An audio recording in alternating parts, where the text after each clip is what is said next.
RYA diamankan setelah sebelumnya mengalami pendarahan hebat akibat diduga memaksa melahirkan cabang bayi yang dikandungnya. Usai mendapatkan perawatan intensif di rumah sakit namun dinyatakan dalam kondisi stabil, RYA langsung dibawa ke Polresta Mataram untuk menjalani proses hukum lebih lanjut.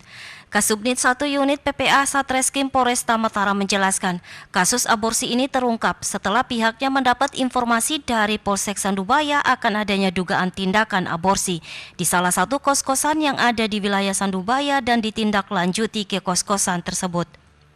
Sementara itu, dari keterangan pelaku yang masih berstatus mahasiswi di Mataram menyebutkan, ia terpaksa melakukan tindakan aborsi tersebut karena malu dan kebingungan siapa orang yang akan dimintai pertanggungjawaban.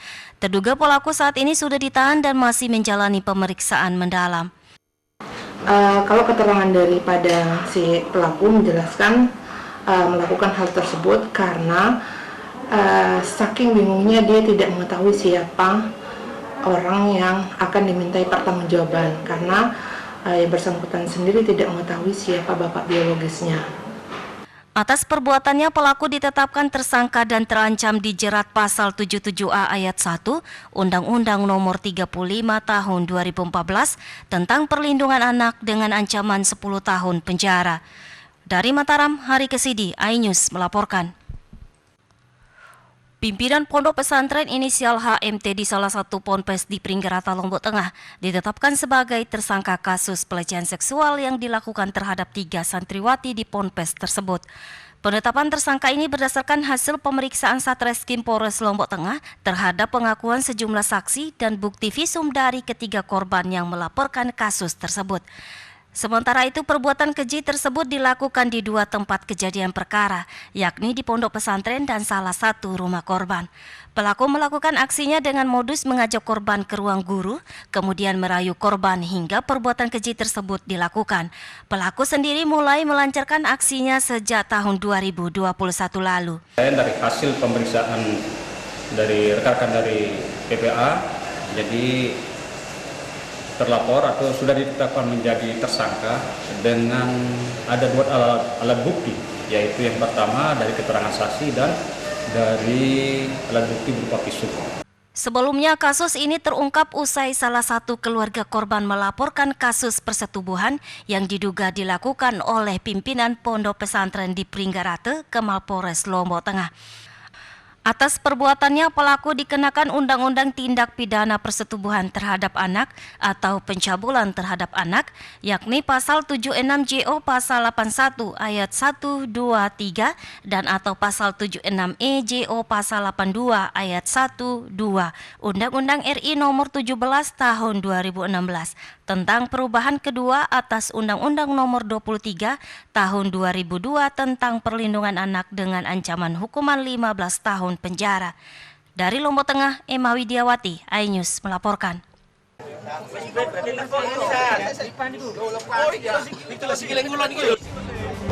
Warga dan relawan mengevakuasi seorang warga yang tertimpa bangunan karena ledakan di Desa Sukolawang, Kecamatan Puri, Kabupaten Mojokerto, Jawa Timur. Setelah berhasil dievakuasi, korban langsung dibawa ke rumah sakit. Ledakan terjadi di sebelah rumah milik anggota Polres. Kerasnya ledakan membuat 3 rumah rusak. 2 orang tewas, masing-masing Lulu Sudarwati 38 tahun dan anaknya Kafa berusia 2 tahun 2 bulan. Dari keterangan warga, ledakan terjadi tiba-tiba saat suasana kampung sedang sepi. Akibat ledakan, kondisi rumah anggota polisi hancur depan dan belakang. Selain itu, 2 rumah lainnya juga rusak parah. Polisi yang tiba langsung menutup lokasi dengan garis polisi dan meminta warga menjauh. Dari Kabupaten Mojokerto, Jawa Timur, Solahuddin, iNews melaporkan.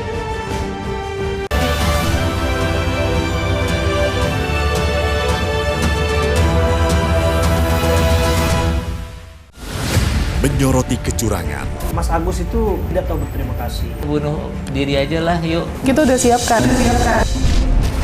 Menyuarakan keadilan. Kita 40.000 belum makan. Tetap berjuang ya Bu ya. Laporan mendalam dan eksklusif. Dan ini juga menjadi pertanyaan, siapa yang berani nempeleng anak menteri waktu itu Pak? AB Plus, Senin pukul 8 malam di iNews.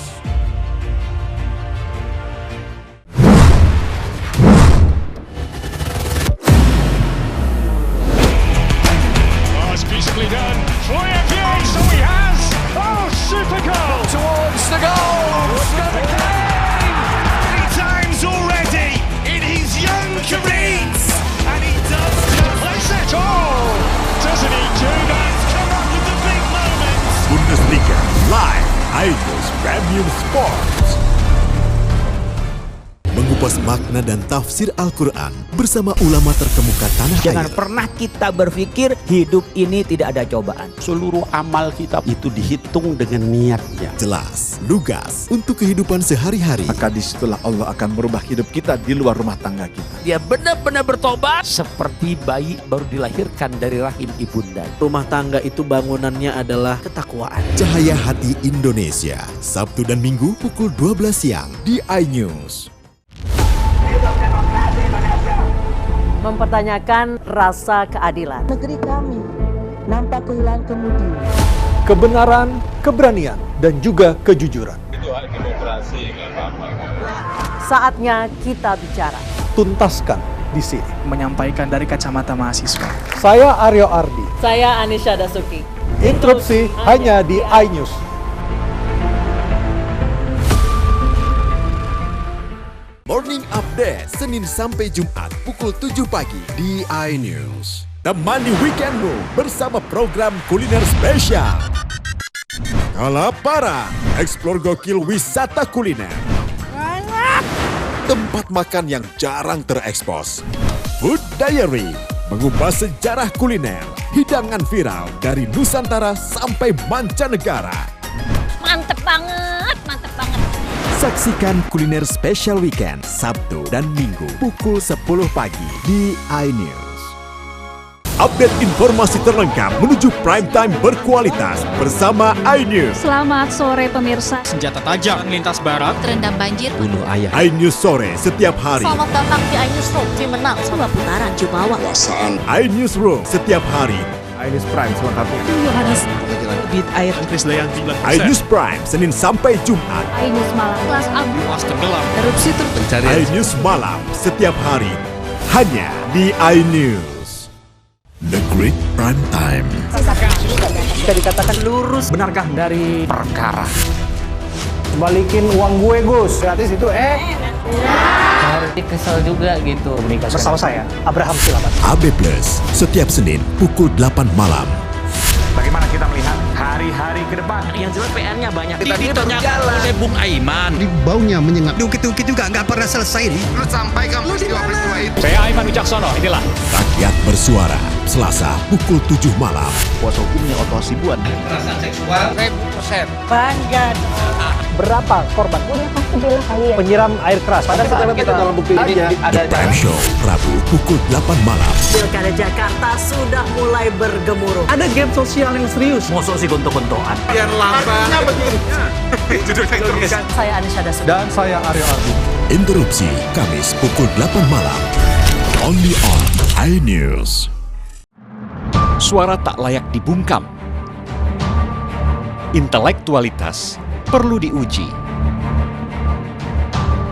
Integritas butuh konsistensi demi demokrasi yang hakiki. Suarakan kejujuran demi keadilan menuju kebenaran. Saya Aiman Wicaksono. Saatnya rakyat bersuara. Saya Abraham Silaban, Anda menyaksikan The Prime Show. Investigasi eksklusif. Atau pencabulan. Tapi ini udah arah ke pedofil dan juga menciptakan. Mengupas isu-isu terhangat. Uang donasi ini milik saya. Agus bersedia nggak untuk media? Saya tanya sama Agus. Sebuah tanya akan dijawab dengan tuntas dan berkelas. Kok bisa begini? Masuk dalam sebuah perangkap psikologis. Modusnya hampir sama dengan yang The Prime Show setiap Rabu pukul 8:30 malam di iNews. Hai, namaku Grini. Grini mau ajak teman-teman untuk menjaga bumi kita tercinta dari kerusakan.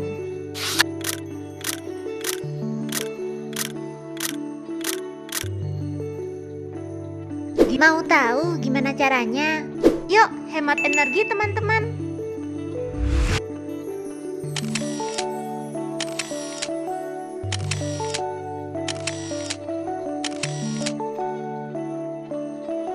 Kurangi penggunaan plastik sekali pakai. Terus mainan kita kalau udah nggak dipakai, sumbang ke teman lain yang membutuhkan. Bisa kan teman-teman? Yuk Yuk kita selamatkan bumi dari kerusakan untuk masa depan kita, teman-teman.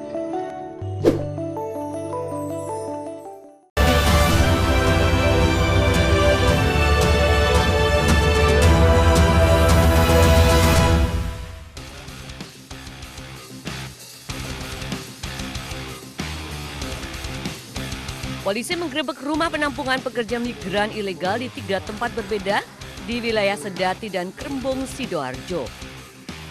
Dalam penggerebekan, tim Reskrim Polresta Sidoarjo menemukan 22 wanita yang diduga akan dikirim ke Singapura sebagai pekerja migran.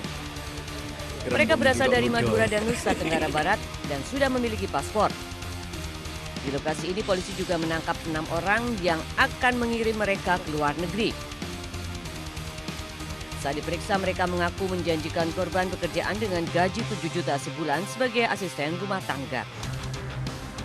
Modus operandinya yaitu para tersangka secara perseorang tanpa berjabatan hukum dan legalitas melakukan pengumpulan atau penampungan orang-orang dari beberapa daerah, yaitu dari Madura dan Provinsi Nusa Tenggara Barat. Saat ini 6 orang tersebut diamankan di sel tahanan Polresta Sidoarjo. Sementara 22 wanita korban calon pekerja migran ilegal oleh polisi dipulangkan ke daerah masing-masing. Dari Sidoarjo, Jawa Timur, Pramono Putra, iNews melaporkan.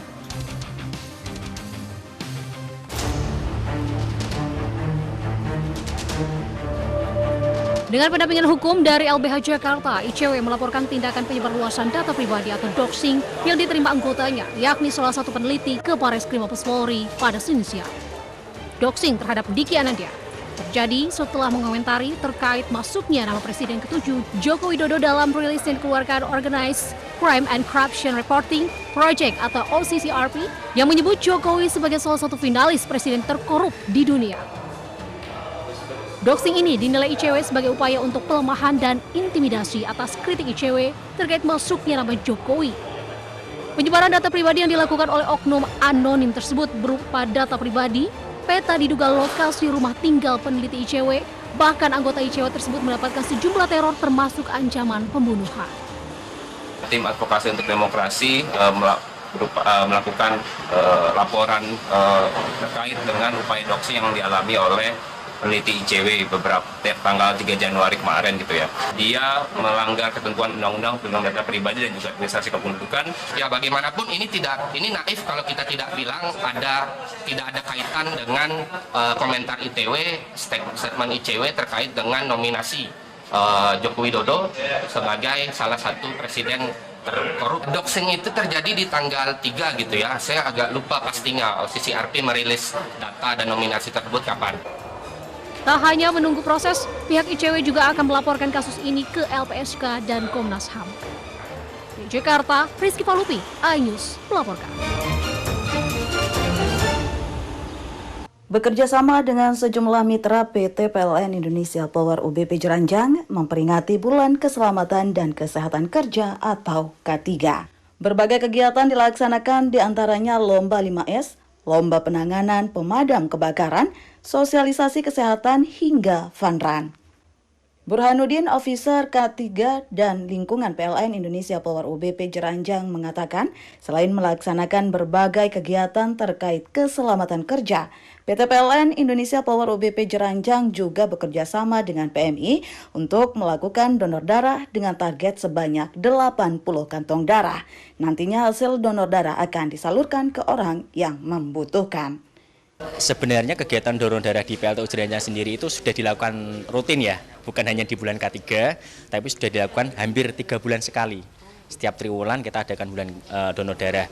Jadi selain kesadaran kita sebagai pegawai, kita juga harus sharing ya, kita juga bisa berbagi dengan orang yang membutuhkan ya, karena dengan hanya darah pun kita bisa menyelamatkan banyak orang.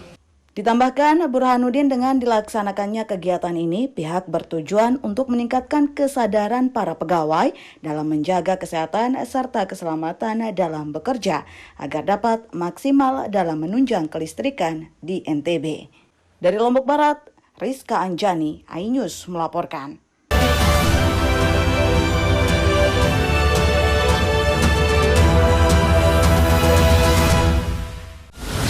menyoroti kecurangan. Mas Agus itu tidak tahu berterima kasih. Bunuh diri aja lah, yuk. Kita udah siapkan.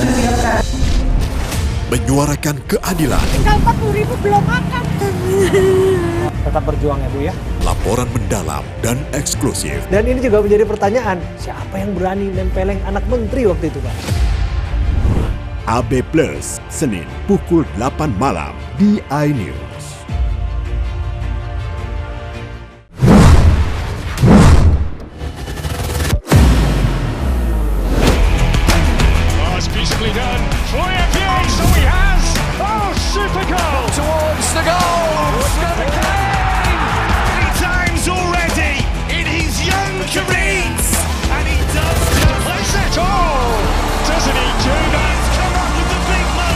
Bundesliga live iNews Premium Sports.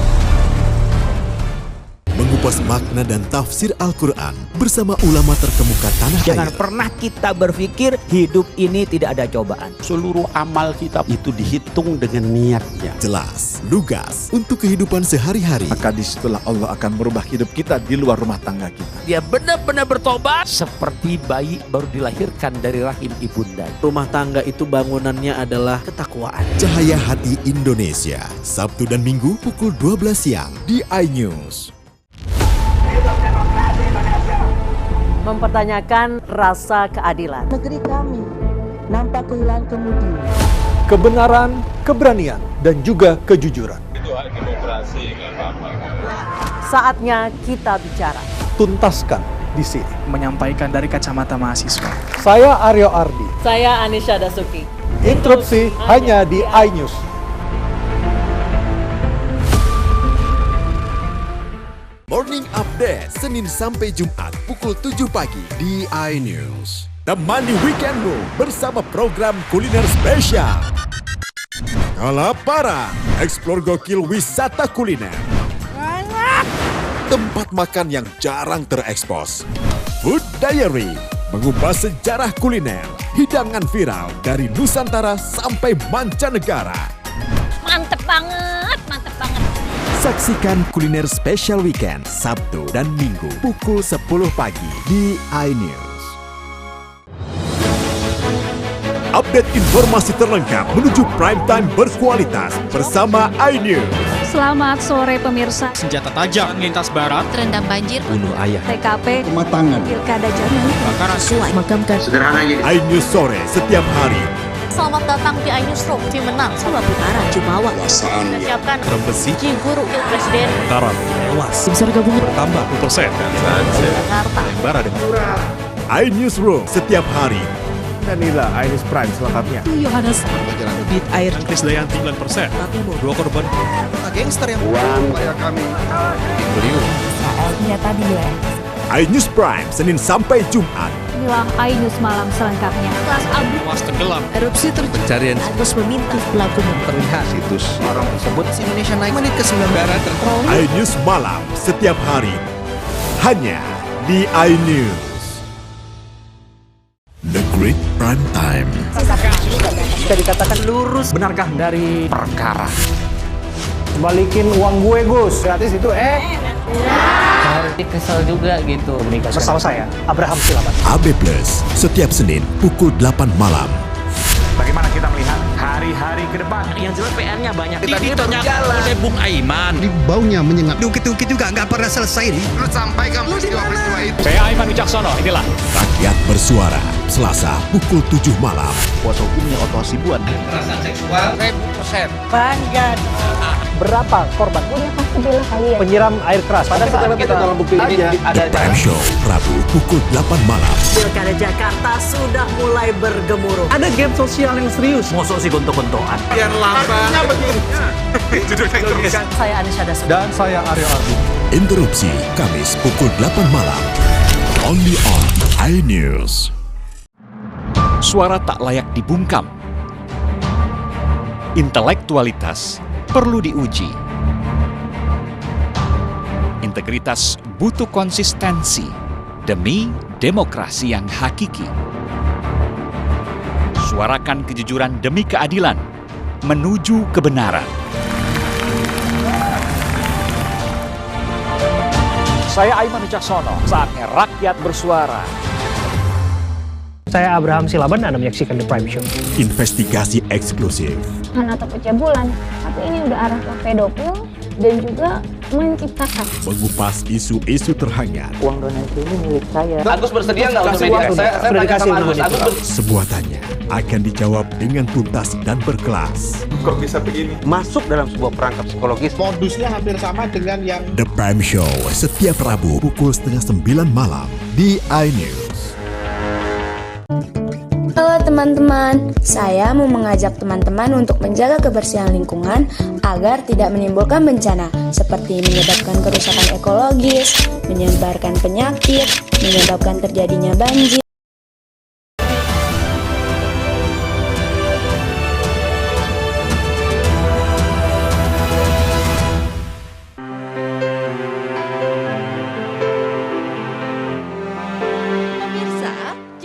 Banyak dikenal dengan isian pisang.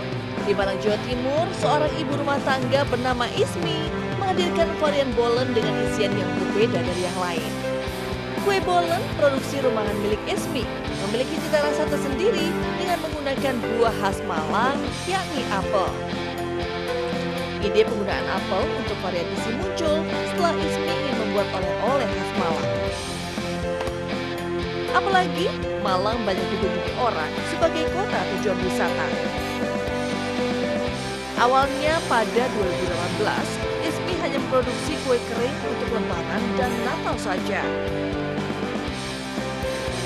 Namun karena bolen apelnya diterima pasar, saat ini Ismi terus memproduksi bolen apel dibantu 7 karyawannya.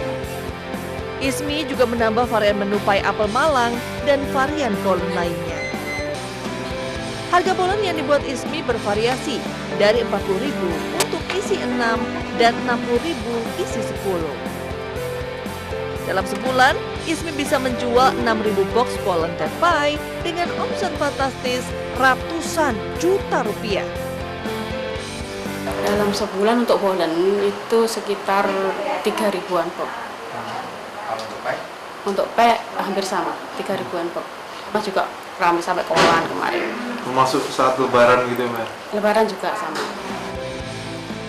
Sekarang, bolen apel khas Malang ini ada di hampir semua toko oleh-oleh khas Malang.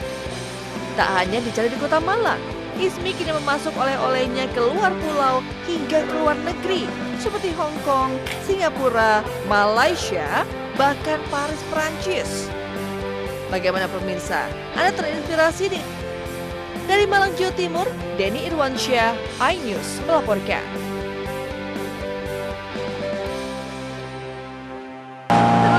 Gili Gede, Gili Layar, dan Gili Asahan merupakan wilayah sekotong area selatan Lombok ini memang tak akan ada habisnya untuk dinikmati.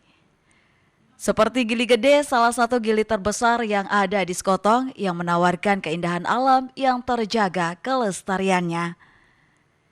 Gili Layar yang memukau akan kekayaan terumbu karangnya, serta Gili Asahan tempat yang sempurna untuk bersantai, melepaskan semua kepenatan yang Anda alami. Masyarakat dan pemerintah setempat sangat menjaga keaslian dan keasrian dari pulau-pulau ini. Spot snorkeling yang ada di ketiga gili ini sama seperti daerah di sekotong lainnya, di sini menyimpan kekayaan bawah laut yang luar biasa indahnya. Didukung dengan ombak yang tenang dan air laut yang jernih, di pulau ini akan memanjakan para pecinta snorkeling ataupun diving untuk mengeksplorasi surganya alam bawah laut. Rengit, Gili Layar, Gili Asahan, Gili Gole. Yang banyak saya Gili Rengit sama Gili Layar. Yang bagus untuk snorkeling di mana aja, Pak? Gili Rengit, Gili Layar, Anyaran. Kelebihan gili di sekotong dengan pulau lainnya di Lombok adalah keadaan ombak yang sangat tenang. Selain itu, air laut yang sangat jernih bagai berada di kolam rumah yang tak berujung. Sungguh Anda tidak perlu bersnorkeling untuk melihat keindahan terumbu karang di sini. Cukup melihat di atas perahu saja, Anda akan terpukau dengan keindahan bawah lautnya. Dari Lombok Barat, Herkiandi, iNews melaporkan. Bagi penyuka pantai, tentu sayang sekali kalau tidak pergi ke 3 Gili yang ada di Lombok Utara. Gili ini terkenal dengan suhu tropisnya dan jagonya dalam soal wisata pantai.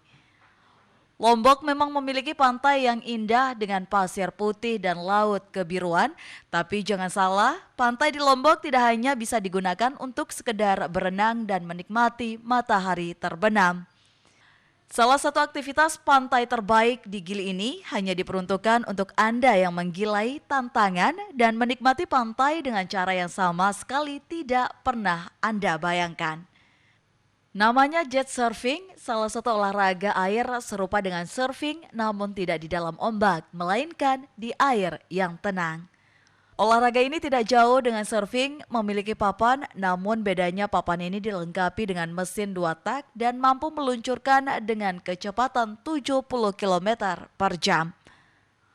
Pengelola water sport di Gili ini ingin memberikan sensasi berbeda kepada wisatawan yang merasa bosan dengan aktivitas Gili yang itu-itu saja. Wisatawan asing yang mengeluh dalam arti mereka kadang-kadang bosan. Nah, dari sana beberapa bulan yang lalu terlintas ide ini dan dengan browsing di internet. Sementara itu salah satu pengunjung merasa cukup tertantang mengarungi pantai yang tenang di Gili. Enak sekali, good fun, posurnya untuk pasti. Jadi ini bisa dikatakan salah satu kegiatan olahraga air. Sama seperti surfing tapi kita tidak membutuhkan ombak. Permainan ekstrim ini menjadi salah satu atraksi baru yang paling menantang di Gili Air dan tidak semua provider memilikinya. Jadi bila Anda ingin menikmati sensasi melayang di atas permukaan air, ada baiknya bila memesan lebih awal. Para wisatawan akan dipandu para instruktur yang terlatih yang akan memberikan pengarahan tentang penyesuaian penggunaan alat dan pengontrolan yang sebenarnya cukup mudah, jadi siapapun bisa mencoba. Sensasi berseluncur di atas air tanpa ombak ini memerlukan 5 menit dari Gili menuju Bangsal. Dari Lombok Utara, Tim Liputan iNews melaporkan.